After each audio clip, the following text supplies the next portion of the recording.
বিষ্ণু বলেছেন ওই মহিলাটা জান্নাতি, জান্নাত যাবে, জান্নাতের দরজা পাবে।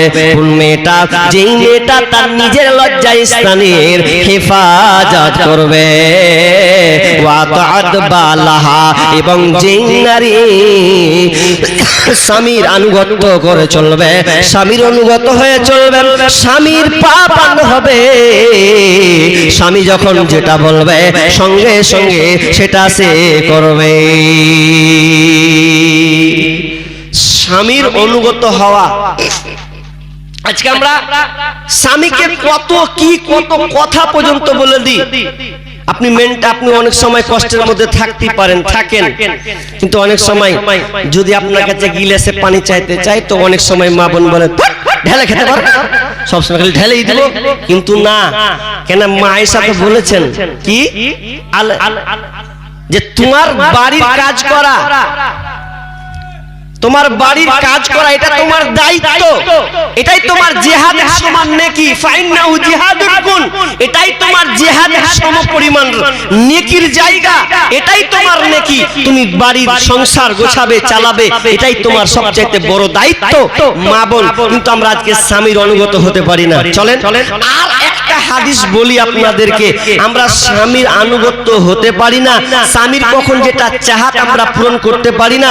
মা বোন, আপনাদের আরেকটা কথা মানে বলে রাখি কি, যে আজকালকার স্বামীরা স্ত্রীর প্রতি আসক্ত হচ্ছে না, একটু ডিসটেন্স হয়ে যাচ্ছে, পার্থক্য হয়ে যাচ্ছে, রাগারাগি হচ্ছে, ঝামেলা বিবাদ হচ্ছে।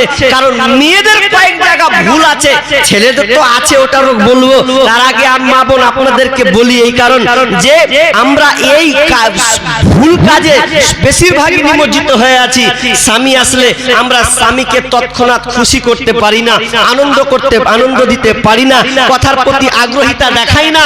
কারণ যে আপনি অন্যদিকে ডিসব্যালেন্স মারছেন। জি, আপনার স্বামী যখন আসবে আপনি খুশি ভাব থাকবেন, আপনার চেহারা উজ্জ্বলতা দেখাবেন। এক মা বোনদের একটা রোগ আছে, যে ও যখন বাড়ি থেকে বের হয় তখন সাজা কোজন করে না, সাজে, খুব সাজে, আর মরা বাড়ি সাজে, বিয়ে বাড়ি সাজে, আর কোথাও বেড়াতে সাজে। তো ও যখন বাড়িতে থাকে ওই হাল্লা খাল্লা খেয়াল ওই খেপির মতন হয়ে থাকবে। তো সবারই তো মনে হবে যে হার বিবিটা সব সময় কাপড় পচে তো গুনহানি কাপড় পরে থাকছে, অত চাহাত থাকে একটা। কারণ তাহলে আপনাকে আমি হাদিস বলি, কি হাদিস? উম্মে সুলাইম বিনতে মালহান, বিবি রুমাইসা, এমন একজন মেয়ে মা বোন যদি আপনি পারেন তো এখান থেকে শিক্ষা আপনাকে নিতে হবে। উম্মে সুলাইম বিনতে মালহান, এই চ্যাপ্টার অনেক আলোচনা আছে, অনেকগুলো নাম হাদিসে পাওয়া যায়। বিবি রুমাইসা যখন বাড়িতে আছেন, স্বামী আবু তালহা বিদেশে গেছেন, বাইরে আছেন, বাড়ি যখন আসবে খবর পেলেন আমার স্বামী বাড়ি আসবে, তখন বিবি রুমাইসা কি করলেন, না আমার স্বামী যখন বাড়ি আসবে তাহলে তো আমাকে সুন্দর করে পরিপাটি হয়ে যেতে হবে, সাজতে হবে। কারণ এই জন্য যখন কোন একটা পুরুষ বাসে উঠে, ট্রেনে আসে, তার মনে একটা ধাক্কা মারে, চাহাত, তার মনে কামনা বাসনা জেগে যায়, আহারে এটা মেয়ে এরকম, এটা মেয়ে এরকম, তাহলে আমার বিবিটাও এরকম, আমার বিবিটাও ভালো, এর মেয়েটা যা আছে আমার বিবিও তা আছে, তাহলে এটা তার মধ্যে একটা কম্পেয়ার যেন নিজের মধ্যে করে নিচ্ছে। যেমন আমার বিবির কাছে যাব, আমি আমার বিবির কাছেও তাই পাবো, এরকম চাহাত অনেকের কিন্তু থাকে। মা বোন, কথাটাকে ভালো করে কান লাগান, দরকার আছে কি, আপনি সব কিছুর জন্য সাজেন যাচ্ছেন, কিন্তু যার হক প্রাপ্য দেখার অধিকার বেশি তার সামনে আপনি বাড়িতে সাজছেন না। একটু বৈকাল হলো, একটু নিজেকে একটু সুন্দর পরিপাটি করুন, চুলগুলোকে তেল দিয়ে সুন্দর করে সৌন্দর্য বহিঃপ্রকাশ করুন স্বামীর কাছে। জি, একটু রাত হলো, ভালো সৌন্দর্য পোশাক, সুন্দর পোশাক পরুন। আর আমার যে মুর্শিদাবাদের বেটি ছেলে যদি কথা কই তো আপনার গা জ্বলবে। কেমন জ্বলবে? ওরা বেড়ি বাঁধবে 10টা 11টা পর্যন্ত, আর কাপড় ওইখান কাপড়। একটা পুরুষ, ওর স্বামী বাইরে আছে, বাড়ি ওকে ফোন করে দিয়েছে যে হ্যাঁ রে আজ 11টা 12টার মধ্যে ঢুকবো রে, বাড়ির নিমতিতে নেমে যাবো, তো ওখান থেকে গাড়ি ধরে পেয়ে যাবো, 8 ঘন্টার মধ্যে বাড়ি ঢুকে যাবো। কোচা এসো বাড়ি এসো, তোর কাজটা কি ছিল এটা দেখলো না, বুঝা এসো। এবার এসো যখন কহেছে তখন ই তো বাস টেনে এসেতে আর মনে তো মেলে মেয়ে দেখেছে, ওর মনে একটা ঘুরপাক খেয়েছে, যত দেখাবি দেখা গা আমারও আছে বাড়িতে, কি ভাবছিস তুই? তাহলে ওর মেজাজ এরকম। এখন বাড়ি ঢুকেছে, বাড়ি যখন রাত 11টা হয়েছে, আর ওই মেয়ে কি করেছে, ওই বিড়ি বাঁধার কাপড়, বিড়ি বাঁধার গুনহানি আছে না, আছে তো। এবার ওয়াতি মশলা, ওয়াতি বিড়ি বেঁধেছে, কুলা লিয়েছে, ও এখানে কুলা লিয়েছে আর বিড়ি বেঁধেছে, আর বিড়ি বেঁধেছে ও আপনার কি করেছে, আর কাপড় পাল্টায়নি, আর ওই কাপড়ে খেয়ে গেছে। এমনকি চুলটাকে সুন্দর করে আঁচড়ায়নি, ও আপনার বেড়ি বাঁধাতে 10টা বেজে শুয়ে গেছে। এখন স্বামী বাড়ি ঢুকেছে, ওকে আওয়াজ দিচ্ছে বেরোলে।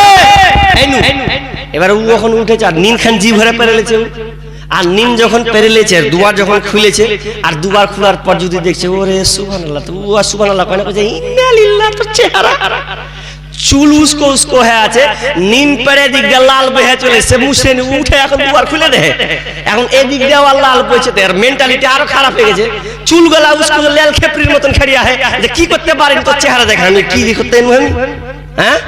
আর ওই কাপড়ে গুনহানে ঘুমিয়ে গেছে, তো জি না ওটা নয়। স্বামী আসলে আপনার কাজ তাড়াতাড়ি প্রস্তুতি গ্রহণ করুন, নিজেকে পরিবর্তন হয়ে যান, স্বামী যেন আসলে যেন স্বামীর মন তৃপ্তি হয়ে যায়, দেখলে যেন স্বামী আনন্দিত পায়, এই রকম আপনাকে পরিকাঠামো, আপনার সাজসজ্জা আপনাকে তৈরি করতে হবে। কিন্তু এটা হয় না। উম্মে সুলাইম বিনতে মালহান, স্বামী বাড়িতে আসবে, আর বাড়িতে আসার যখন যেই সময় আসবে, ওই দিনই এমন একটা বিপদ চলে আসলো, যে সন্তান, একটা সন্তান ছিল, সন্তানটা সেই দিনকে মারা গেল। কোন দিন? যেই দিনকে আবু তালহা বাড়ি ঢুকবে, আর ওই দিনকে যেন তার সন্তানটা মারা গেছে। এবার বাড়ির লোক তো মন খারাপ, এই সময় তো আবু তালহা বাড়িতে ঢুকবে।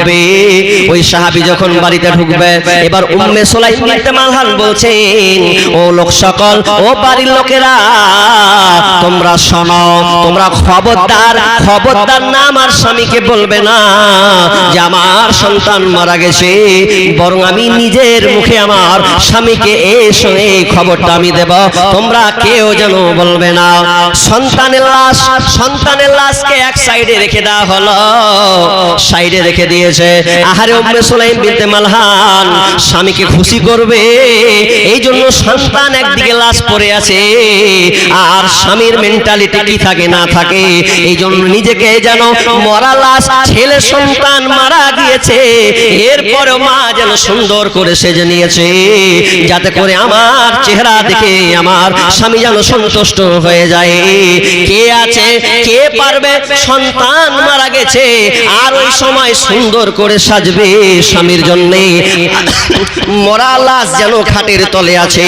এমন সময় রাত যখন হয়ে গেল, বিবি উম্মে সুলাইম বিনতে মালহান সুন্দর করে যেন সেজে নিয়েছে, আর দরজাটাকে খুলে দিয়েছে। আর দরজা খুলে দেওয়ার পর বিবির সৌন্দর্য দেখে যেন খুশি হাসে, খাটে বসতে দিলেন, সুন্দর করে বিছানা পাতলেন, খাবার দাবার সুন্দর করে খাওয়ালেন, এবং স্বামীর মন তৃপ্তি তারা সম্পর্কের সঙ্গে মিলিত হয়ে গেল। দৈহিক সম্পর্কে যখন চলে গেছে, স্বামীকে পূর্ণ তৃপ্তি দেওয়ার পর এমন অবস্থায় দাঁড়িয়েছে, একদিকে সন্তানের লাশ যেন আছে, আর একদিকে স্বামীকে যেন খুশি করতে হচ্ছে, কারণ আল্লাহ তাআলার অর্ডার সর্বসদা স্বামীর উপরে তোমরা সন্তুষ্ট থাকবে, স্বামীকে রাজি খুশি সব সময় রাখবে। এমন সময় স্বামীর ইচ্ছা পূরণ হলো, ইচ্ছা পূরণ হওয়ার পর এবং ফজরে যখন সময় হয়েছে, এমন সময় কত বুদ্ধিমতী মহিলা ছিলেন উম্মে সুলাইম বিনতে মালহান স্বামীকে বলছেন, স্বামী আমার, আমি আপনাকে একটা জিনিস জিজ্ঞাসা করব, বলেন তো দেখি, যদি আপনাকে কেউ আমানত রাখতে দেয়, কেউ যদি কোনো কিছু আমানত রাখতে দেয়, আর ঠিক সময়ে তার চাহাত হয়েছে, দরকার পড়েছে, এমন সময় কেউ যদি আমানত নিতে চায়, তাহলে কি আপনি তাকে ফেরত দিবেন না? সঙ্গে সঙ্গে সঙ্গে আবু তালহা বলছেন, বিবি রে, যদি ওই আমানত সে তার চাই তাহলে তাকে দিয়ে দেওয়া উচিত, যার আমানত তাকে ফিরিয়ে দিয়ে দেওয়া দরকার। যখনই উত্তর পেলেন সঙ্গে সঙ্গে উম্মে সুলাইম বিনতে মালহান বলছেন, স্বামী আমার, আল্লাহ সুবহানাহু ওয়া তাআলা আমাকে আপনাকে যে একটা নিয়ামত আল্লাহ আমাদের দিয়েছিলেন, যে সন্তান আমাদেরকে দিয়েছিলেন, এই সন্তানটা আল্লাহ নিয়ে নিয়েছে। কোন সময় খবর? আবু তালহা নাপাক অবস্থায়, বিবি স্বামীর চোখ লাল হয়ে গেছে। হাসান আনাস রাদিয়াল্লাহু তাআলা তিনি বলছেন যে আমি আব্বার চোখ দেখলাম, চোখটা লাল বর্ণের হয়ে গেছে, রাগান্বিত মন মেজাজটা হয়ে গেছে। এই বিবি, তুমি আমাকে এমন সময় আমার মরা সন্তানের কথা বললে, আমার সেই সন্তান মারা গিয়েছে, আমি সন্তানের খোঁজ নিলাম, তুমি বললো যে সে সুন্দর করে রেস্টে ঘুমাচ্ছে, আমার সন্তান মারা গেছে, নাপাকের অবস্থায় তুমি আমাকে বললে। রাগ করে চলে গেলেন, বিশ্ব নবীর কাছে গিয়ে বলছেন, ও দয়ার নবী গো, বিবি আমার সঙ্গে এইরকম আচরণ করেছে।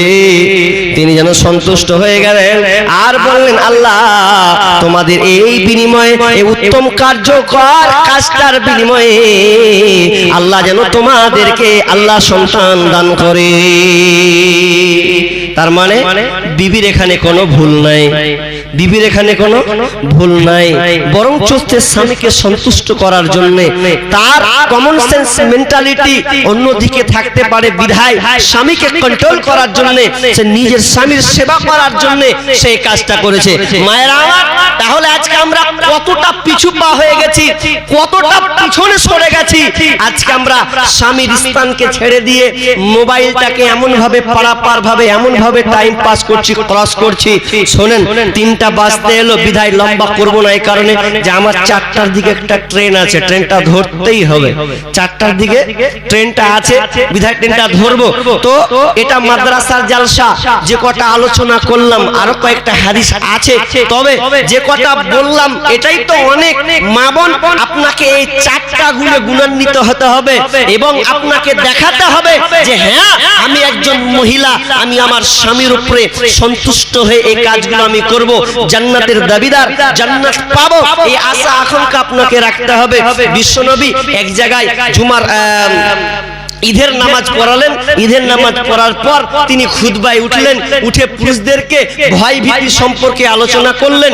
আলোচনা করার পর এবার মহিলাদের দিকে চলে গেলেন, মহিলাদেরকে দিয়ে জাবের বিন আব্দুল বলছেন যে মহিলার দিকে যখন গেলেন তখন তিনি আল্লাহ রাসূল মহিলাদেরকে বললেন ভরা মজলিসে, কি ও নারীরা, তোমরা বেশি বেশি করে দান করো, তাসাদদাকনা, তোমরা বেশি বেশি করে দান করো রে। তো কেন দান করব? একজন মহিলা থামতে পারল না, উঠে গিয়ে বলছেন, ইয়া রাসূলুল্লাহ, কেন আমরা বেশি বেশি দান করব? কেননা তোমাদেরকে আমি দেখলাম সব চাইতে বেশি জাহান্নামে। আমি যখন সাবে মিরাজ করলাম তো আমি দেখলাম পুরুষের চাইতে নারীরা সব চাইতে বেশি জাহান্নামে আছে।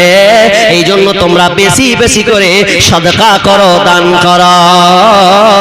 আর যখনই বলা, যখন তোমরা কেন, তখন মহিলাটা বলছেন, ইয়া রাসূলুল্লাহ, বলবেন কি কেন মেয়েরা সব চাইতে বেশি জাহান্নামে যাবে?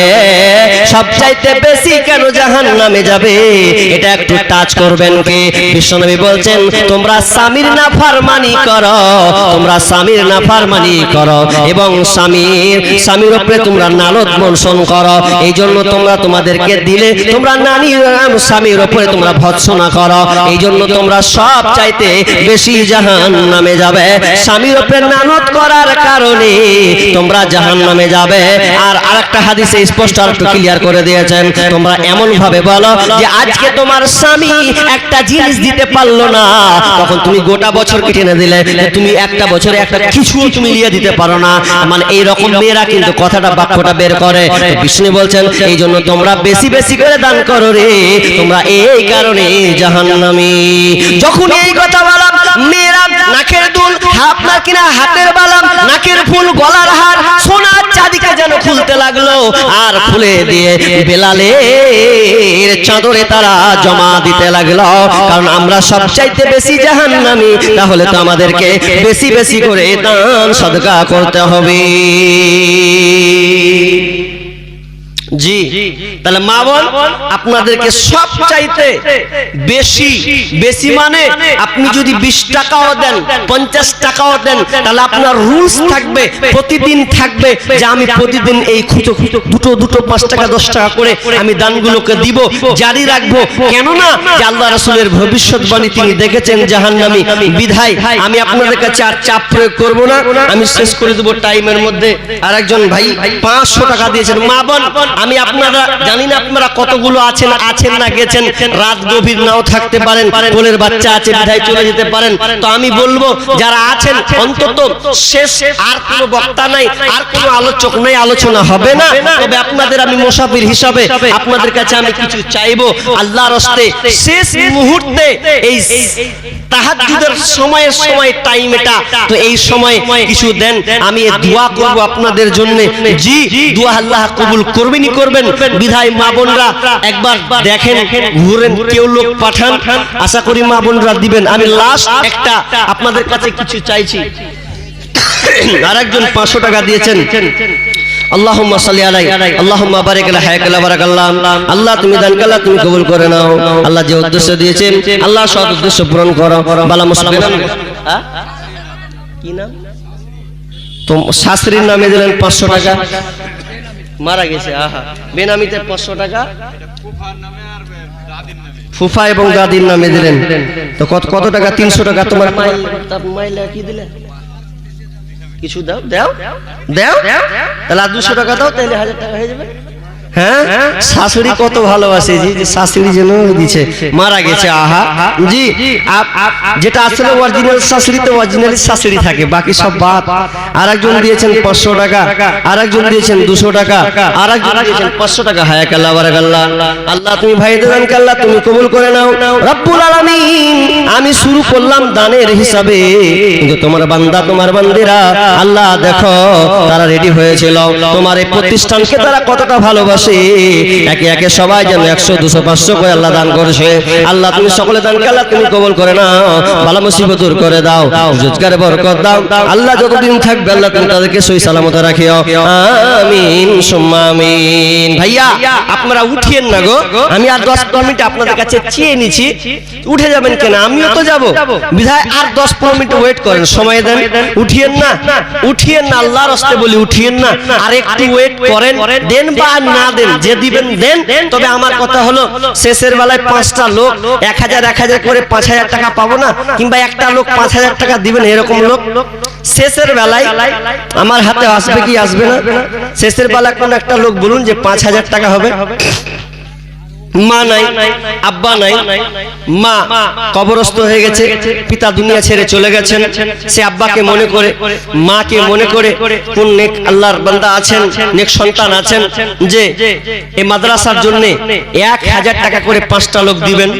5টা লোক 1000, একজন দিয়েছেন 200 টাকা। একটা 5টা লোক হবে না, 1000 করে 5টা লোক নিব। যদি না থাকে তা আপনি বলুন যে নাই, ইনশাআল্লাহ দিয়ে দিব। শেষ ভালো যার সব ভালো তার। এটা তাহাজ্জুদের সময় চলছে, এই সময়টা খুবই গুরুত্বপূর্ণ, বিধায় আমি আপনার কাছে বারবার কথাটাকে প্রয়োগ করছি। জি বলুন, 5টা লোক 1000 টাকা করে দিবেন। বলেন, না যদি থাকে ফোন পে দিতে পারেন, নাম্বারটা নেন, ফোন পে টুকে দেন। জি ভাইয়া, আল্লাহর রাস্তে কেউ নাই, তাড়াতাড়ি আসি ভাই। 1000 চাইছিলাম। কত? 1 কুইন্টাল ধান। কি নামটা যেন লিখেন, লিখেন। দাদু আমার 1 কুইন্টাল ধান দিছে, 1 কুইন্টাল ধান। আর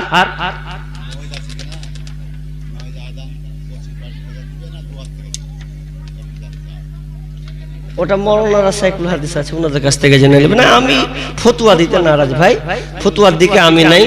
আপনাদের মাদ্রাসা আছে, জেনে নেবেন। আমার সাথে শিক্ষক আছেন, মুখলেসুর রহমান দিয়ে আসেন। জি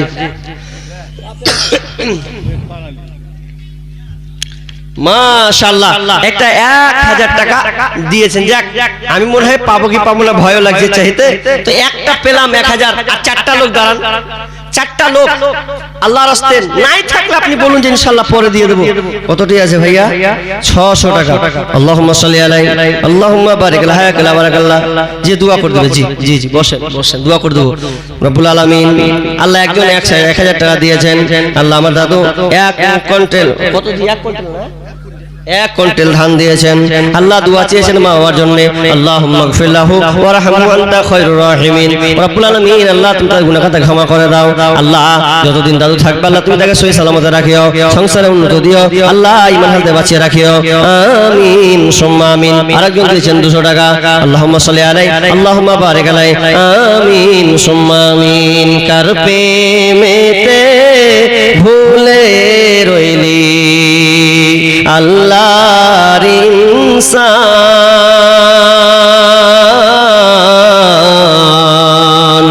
না মানলে ফরমান রে তুই, না মানলে কোরআন।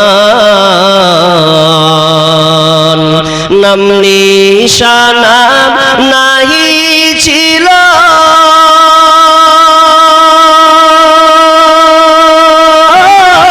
শিশু জীবন কে বাদিল, কার দয়াতে আসলি রে তুই, কার দয়াতে আসলি রে তুই এই দুনিয়ার মাঝার।